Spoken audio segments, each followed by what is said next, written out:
آج ہم video leaks کے فینومینن کو سمجھنے کی کوشش کریں گے کہ کس طرح اس فیل کے ذمہ دار ہم سب لوگ ہیں۔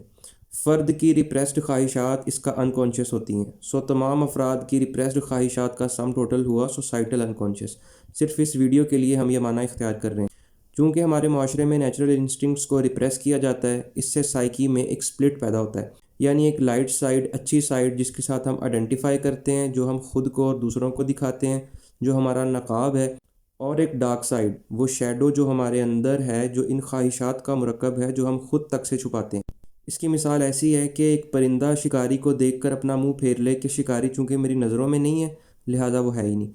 یعنی اگر پرندہ شکاری کی طرف دیکھتا رہے تو اس سے اڑ کر بھاگنے یا اسے صلح کرنے کا موقع اس کے پاس رہتا ہے، لیکن منہ پھیر لینے سے وہ گھپ اندھیرے میں پیٹھ پیچھے چھپے اس شکاری کے رحم و کرم پر ہوتا ہے۔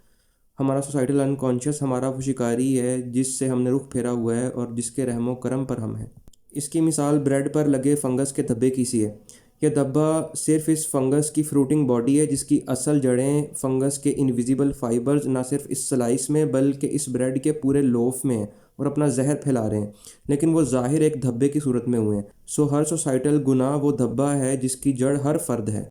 یعنی ایک طرف ہم اتنے صاف ستھرے ہیں کہ اخلاقی جبر کا ماحول ہے اور ہر شخص یہ کہتا نظر آتا ہے کہ اسلامی نظام نہ صرف ہونا چاہیے بلکہ نافذ ہونا چاہیے، جبکہ ہمارا انٹرنیٹ بیہیویئر کسی دوسری چیز کی طرف اشارہ کر رہا ہے۔ اس پریشر کوکر سچویشن میں انکانشیس کریو کر رہا ہے کہ کوئی ایسا واقعہ ہو، کوئی ایسی ویڈیو آئے کہ جس کے ساتھ میں پروجیکٹیولی آئیڈینٹیفائی کر سکوں کہ وہ میری خواہشات کا آبجیکٹ بن جائے اور اس کے ساتھ ہی وہ میری خواہش کو پورا بھی کرے، لیکن جرم کے ساتھ سزا بھی ہے، گناہ کے ساتھ توبہ بھی ہے۔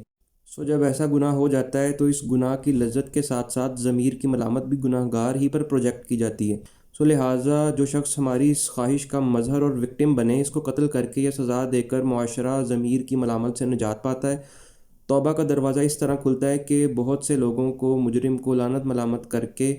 اپنا ادر قرار دے کر خود کو سیلف رائچیس محسوس کرنے کا اور اسی لائٹ، اسی نیکی کے ساتھ آئیڈینٹیفائی کرنے کا موقع مل جاتا ہے جس کی مخالفت مجرم نے کی ہے۔ اور اسی میں ضمناً یہ بات کہ کوئی معاشرہ یا کوئی سویلائزیشن کسی اہم موڑ پر اس پروجیکشن کو کریو کر رہی ہوتی ہے۔ کوئی انقلابی یا کوئی رہنما اس میکانزم کے گھیرے میں آ جاتا ہے،